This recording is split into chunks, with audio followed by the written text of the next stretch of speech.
کہتے ہیں جی کہ حبیب الرحمان کے کاروبار کے پتہ نہیں کیا دعا کر دیں بے روزگار.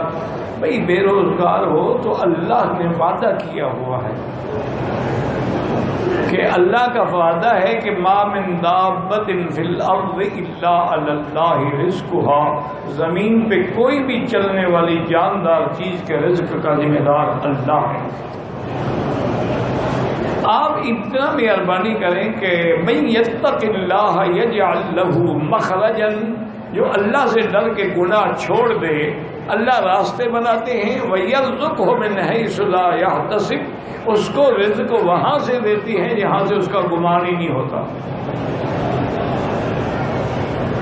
اس کی چھوٹی سی میں مثال دوں. یہ میں کو اپنی پیری بزرگی نہیں دکھا رہا کہیں ایسا نہ سمجھنا مجھے پیر شیر بنا دو. یہ کل کی بات ہے کہ میں گاڑی میں حرم آ رہا تھا تو میرے ساتھی نے کہا کہ حضرت وہ ہمارے علاقے سے آیا ہے, باٹا بھی کہتے ہیں اس کو, سہانجنا بھی کہتے ہیں, تو وہ رات آپ کے لیے پکائیں. میں نے کہا کہ نہیں وہ گرم ہوتا ہے, رات کو میرے لیے وہ نہ بنائیں.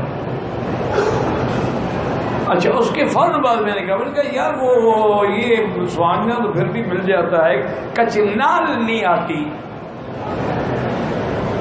اچھا یہ دونوں چیزیں جو ہے نا ہماری اسرائیل کی پٹی ملتان ایریے میں اور کہیں نہیں ہوتی.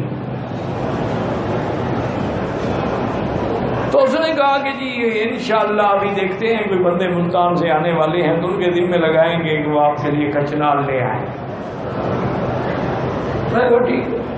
آج عصر کی نماز پڑھ کے میں بیٹھا تو میرے پرانا دوست ہے کہ ساتھ وہ آیا اور شاطر پکڑ گیا. یہ کیا کہتے جی کچنال لایا ہوں آپ کے لیے.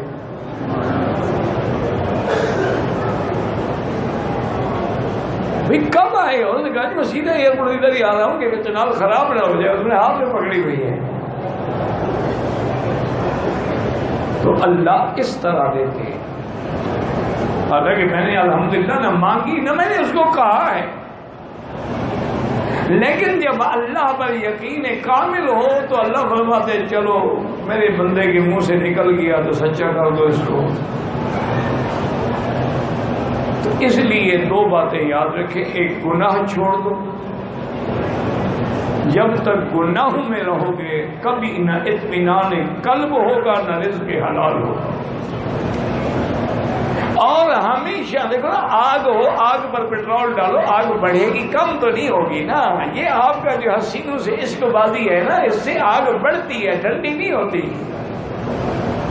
پیشاب سے کبھی کپڑا نہیں دھویا جاتا. آپ توبہ کریں, گناہ چھوڑ دیں اور استغفر اللہ الذی لا الہ الا هو الحی القیوم واتوب الیہ. یہ 2000 دفعہ روزانہ پڑھیں. ہر نماز کے بعد 2 تسبیح پڑھ لیں. مشکل کیا ہے؟ انشاءاللہ آپ دیکھیں کہ آپ حیران ہو جائیں گے کہ رزق کہاں سے آئے.